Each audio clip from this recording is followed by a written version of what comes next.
Time is running out for the player characters. Real actual time that is being tracked by I, the GM. What are they going to do? There's no way up into the next level, and they've got to make that push and find Milton Drac before all of Freeport turns into these slathering, mindless drones under his control, possessed by otherworldly creatures, and thus creates an army that can conquer all other lands, attack the mainland from all sides, and bring about a god of absolute extraplanar madness to guard his actual base of operations under his control. This could be the greatest catastrophe that the world has ever known. But of course, have you ever heard of it?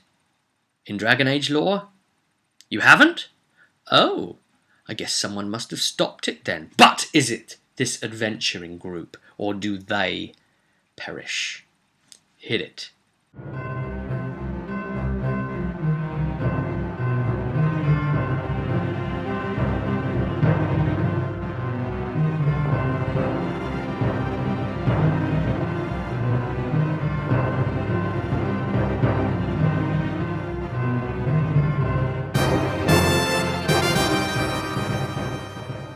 So the party are in a hurry, and we're going to try and capture that sense of urgency and hurry this forward a little bit. It's quite simple, really. They have to find another way up quickly. I'm still timing them, still rolling the dice towards the effect of 100. Finding out how far up it's going to go before it's effectively too late and starting to affect the citizenship. And of course, the thing the module says to allow it like a 10 minutes worth of affecting them. So I thought, well, I'm actually going to quite penalise here based on the amount of, this roll. I might actually just make it so it is this, because, that's interesting. That's interesting. Is Freeport going to be doomed? Well, they couldn't find another way up. But Tanadul, with his wonderful senses, managed to locate a couple of rungs in one of the pillars of that room. The room that they just fought and killed the gibbering mouther in. Ugh.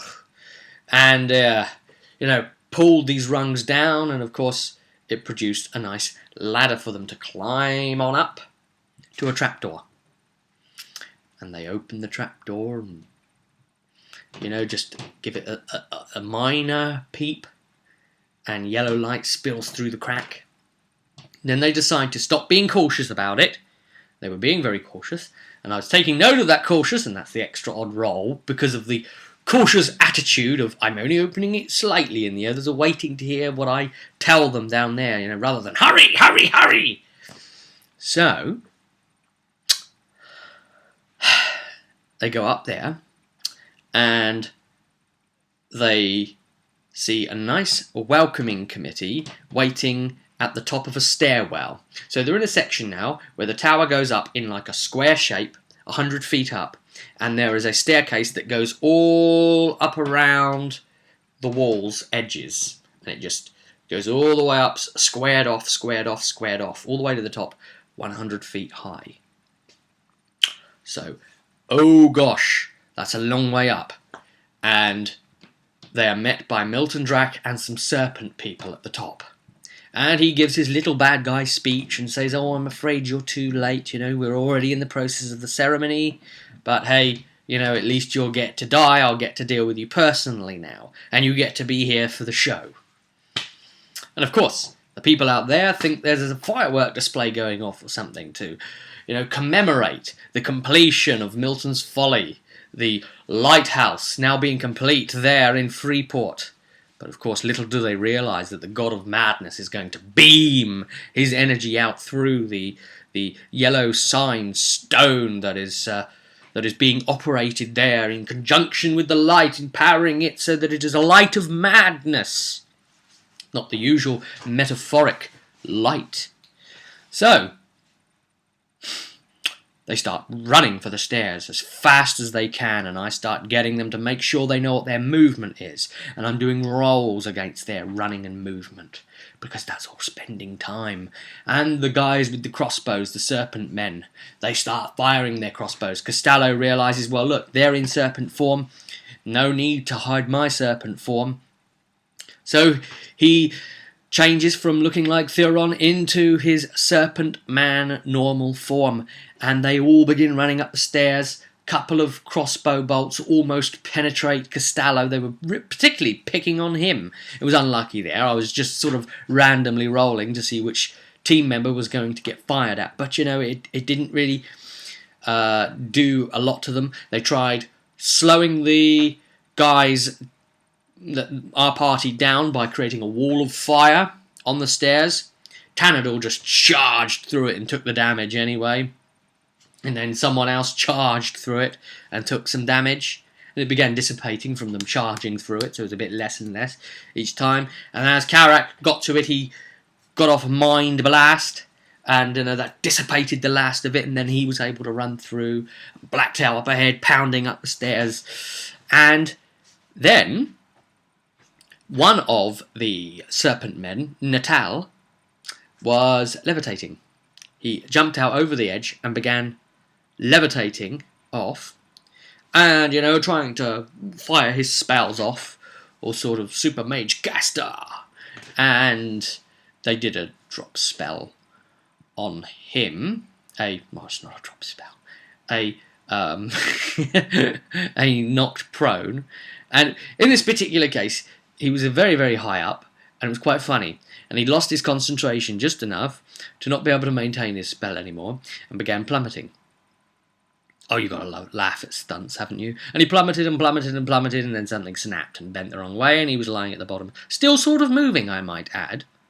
Yes. Anyway, they finally got to the top and grabbed the serpent men with the crossbows, and the men with the crossbows try hitting them in the face with the crossbows, and the guys, they grab the crossbows and twist them and break them and chuck them over the edge and headbutt them and knee them and chuck them all the way down the stairs, and there's a bit of a tussle at the top, and then finally they get to the door and they try and open it, and it won't open. There's nothing that will budge it, and Karak senses and feels at the door, and they come to the conclusion that there is a sealing spell on, actually double doors, that lead into the area where the whole ceremony is happening. Milton Drac's on the other side of this door now, 100 feet up, and the rolls, they're getting higher, higher, higher. The team are running out of time, and that door is shut. What are they going to do? Try and knock it down?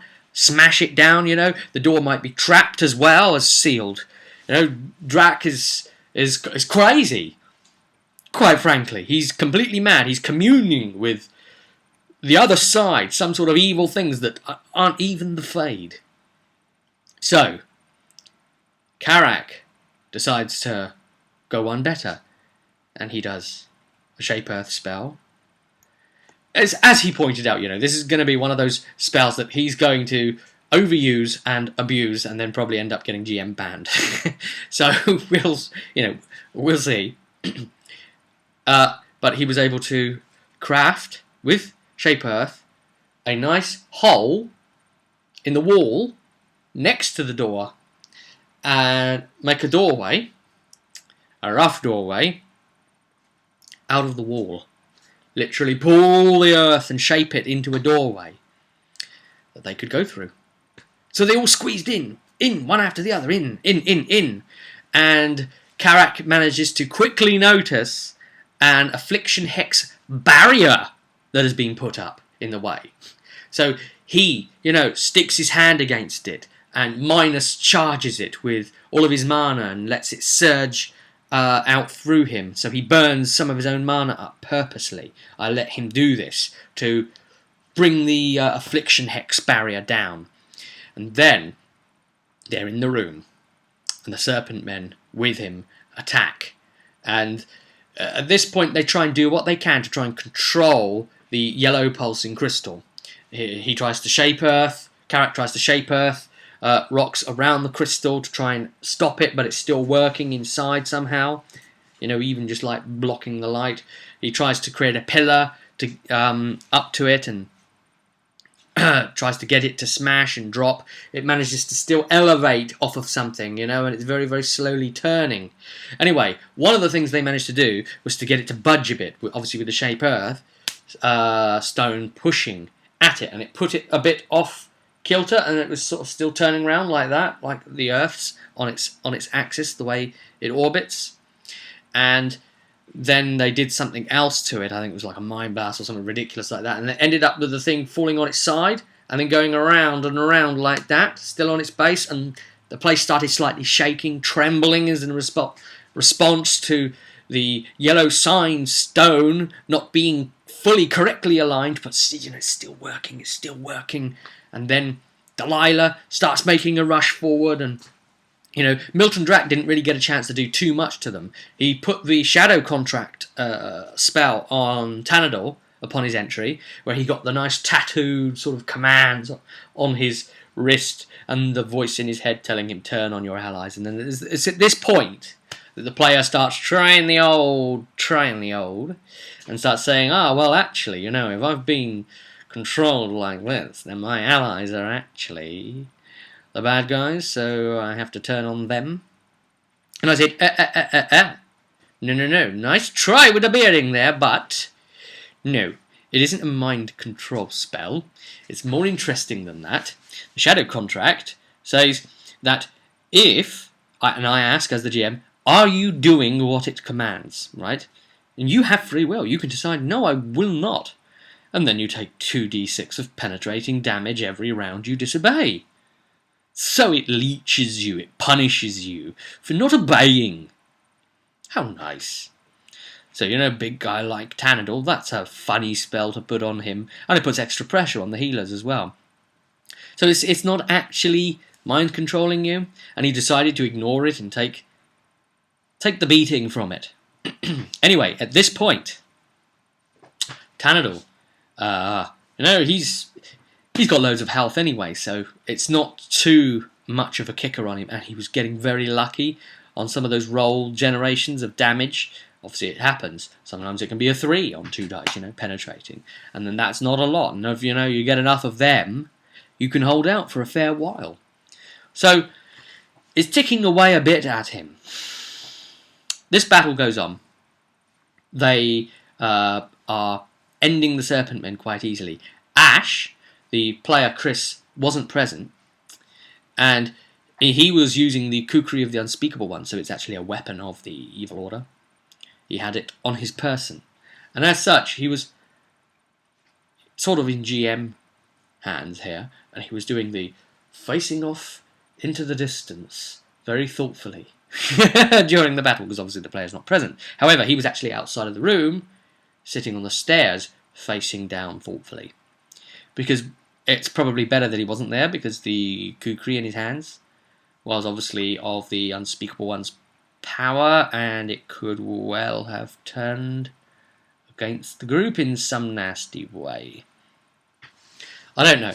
The players put so much risk up, don't they? Oh, there's a ceremony, let's conduct it. We don't know what it does, but doing it we'll find out. Or oh, that's an evil guy's weapon, let's have it. And so on like that. Oh, there's a button, I must push it. It's that mentality, isn't it? But they get themselves into so much trouble. But they're such lugheads that they get the poor NPCs that are travelling with them killed as a result of these things, and somehow manage to scrape through themselves. I think they're too stupid to die up until now. But what's going to happen? Well, anyway, Delilah makes a rush for it and grabs the yellow symbol stone and tugs it off of its holding there. Just in the nick of time. That timer that I was rolling dice up to? Right? It had got to 96 out of 100. And I roll a d6 thinking to myself, wow, this is it. Pete's telling me that Delilah's going to make a rush at it and try and grab the stone. Okay? Alright, I'm hearing that. But that's 96 out of 100 right now. Oh. And I roll. And I roll. And I roll a 3. And I couldn't believe it. And I thought, do you know what? The dice gods are with this group. This is fated, and it's just one of those moments where you get like this creepy tingle go up your spine, and we know that, mathematically that it's bound to happen. You would roll a 3, you can easily roll a 3 in that circumstance, but it's not about that. It's not about what could or should happen, potentially. You know, it's about the energy of the room and the results that add, or in some cases, diminish to that energy. And, you know, this was just another one of those amazing things to show the players. And I literally, you know, I showed Jez, actually, who plays Tanador. I said, look, 99 out of 100, man. Anyway, Delilah's grabbed the stone, and at this point, all the glass in the area shatters, and there's partial small minor penetrating, or piercing, I think it was piercing damage from the glass, all shattering and coming down on them and everything. And then, of course, by the third round, the whole shaking room and pulsing thing would have been doing more damage, and there'd have probably been falling masonry. And then by however many rounds, the entire tower would have collapsed with them in it, and they'd have took masses of falling damage, multiple D6s, as well as everything else. Because, of course, the power is like pulsing, but there's no focusing stone. So all of the power inside is being released into the actual physical tower instead of emanating out through the light. So they've stopped it in time, and it's tearing the place apart. And at this point, Costello says, right, I'm rushing forward, and I'm sticking the Jade Serpent into its place. That's the very thing that was needed to happen. So Costello saves them all by doing that. Sticks it in, and the Jade Serpent starts levitating in its place, and a green glow bathes everything, and the whole place stops shaking itself apart. No more damage like that. And then, well, the followers of the Unspeakable One are in a lot of trouble, because suddenly all the effects are reversed. The people aren't turning crazy, and the green glow that bathes the place starts killing all of the cultists, including Milton Drac, and his flesh burns away, and his muscles and sinews tear and burn away, and then his skeleton even, you know, burns away and just crumbles to nothing. So it's like the power of Yig completely just disintegrated all trace of them, of their actual bodies, but he left behind some bits as well. He left behind a sickle, you know, one of his evil cultist sickle, and he left behind obviously Delilah's got the yellow stone, and he left behind a nice gold amulet with the symbol of the order on. Yeah, you know, nothing wrong with looting that stuff. Right, well, anyway, from this effect, there's a big white flash and a boom, and they all fall down, and, you know, suddenly they can eventually see again, pull themselves to their feet, and Costello's laughing, mocking them, saying, this is exactly where we needed the stone to be. Because instead, the Church of Yig will be able to control the people, and we will control the God of Madness to our designs. And there's a huge eye looking at them from the sky, and the sky and the clouds tear apart, and there's like this crazy giant tentacle thing that starts reaching down out of the clouds and flapping away at the broken masonry of the lighthouse, flapping and smacking the building, the odd last traces of glass that are left tinkling down. And then the group realise, oh, we're kind of screwed. You know, Delilah at this point is holding all the nasty yellow sign symbol-y stuff and starts transforming.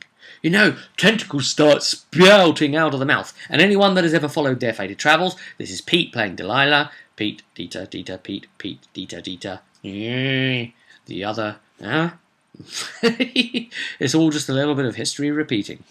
So, anyway, he transforms into some sort of semi-abomination extraplanar thing, and starts walking through the room, just giving off this emanating pulse of pain, of damage, of evil essence, and it's just killing everyone the more they are near them. And they decide, do you know what? Let's just grab the Jade Serpent off of the pedestal and jump out of the building. That's what we'll do. We'll just risk it and hope we can break the fall on something. Remember, this is the tallest building created ever in the world. So that'd be quite a fall. This would be one of those falls that even Ezio or Altair will sort of like think twice about doing. It's like, is that a cart of hay at the bottom? But is it? Is it or is it? So yeah. Or is that just a white man with a really bad afro? I don't know. But anyway, I suppose it would work the same, wouldn't it, in principle? They didn't do it. Would have been interesting if they'd decided to do that, to jump out of the tower. But, all signs pointed to jumping out of the tower, because obviously he's on the level floor with them and just pulsing all this energy. She has now into a transformed thing, arms turning into like tentacly things and sort of completely lost control of herself. And they're taking damage. They're taking pulse radius damage. They've got to get off the floor. And Costello fights them. And he puts an effect on Tanador. He puts a crowd control effect on Tanador and stuns him using his... And of course it's got to use Tanador's willpower, which is obviously he's a big barbarian. He's got no willpower at all. That's why he's always succumbing to the drink and the whores and everything else. And as for Karak, he worked him down and was going with the pewage of the spell, and of course the penetrating effect as well, the pulsing that was going on. And Karak succumbs, falls to 0 HP, dying. It's up to Tanador to get him out. Tanador tries to get out of it, and he's throwing the dice to try and get out of it, and no, he still can't get out. And then it's his time, but it doesn't matter, because the cleric comes along with his staff and does a finisher on Karak. Takes him out, crushes his chest through. The pain of death comes through him, and his soul prepares for the fade. And then Tanador falls.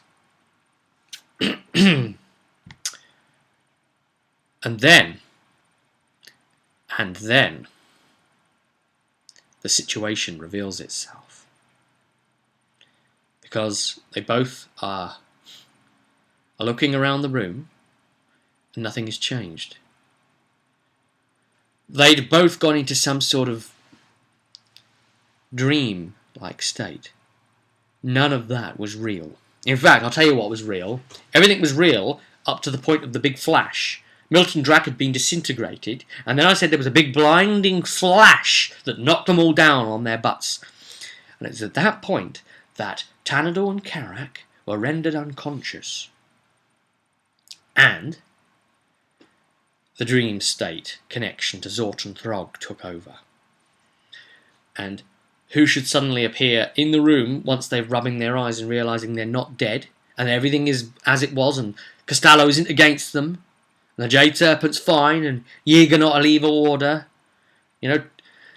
It's all been dream manipulation by Zort and Throg, and an apparition of Throg has appeared and said, look, I found you now. I've found you in person. I don't even have to send Squire to attack your dreams anymore. I'll be able to visit upon you every night until you are destroyed. So it all gets very, very sort of Freddy Krueger. That's the imminent threat.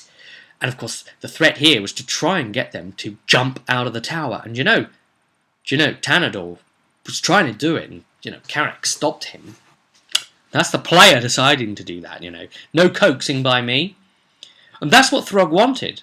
He wanted to convince them that something was actually going on, get them to fight against Costello, fight their allies, but they didn't. But if they had they would have been fighting their allies. They would have been, sleepwalking, attacking their friends and not even realising it. And if they'd have jumped from the tower, they would have actually tried jumping from the damn tower in the sleepwalking form. That would have killed them, right? So it just sort of gets across, how dangerous this sleep/dream manipulation is. It's crazy dangerous. So Throg has them at this point, and he says, you're mine. I'm going to get you all sooner or later, and all those that travel with you are also thus cursed. And disappears, just chuckling menacingly. That's a nice little twist on the end, isn't it? Of course, they're going to try and find Zortenfrog and hunt him down before he ends up killing them. And they've got a big score to settle of revenge with him anyway. And Baranti's spies think they've tracked him abroad, possibly to Ravane. Some of her spies have been going missing in an area around Ravane. So, that's a good sign. Not a good sign for the spies, but, as Lady Baranti sees it, they might well have found Throg. However, before any of that can happen, the team decide, we're going to have to do something about this dream state trap we're in. Costello says, all right, I think I know someone, but you're not going to like it. There's a blood mage I know who lives in Freeport, but I'll take you to him. I won't go in, though. So they agree. They want to hear what this blood mage is going to offer, and they decide to get together to do that. And then they get hold of Gabe as well. He comes along to come and meet whoever it is. And you know what? We'll leave it there and pick up on the next thing next time. But just this little thing out there now for you. I hope you've enjoyed the growing plot conspiracy within this. The danger is averted, but also final revenge is still to come from Milton Drac. You'll see. But until then, I'll see you at the table.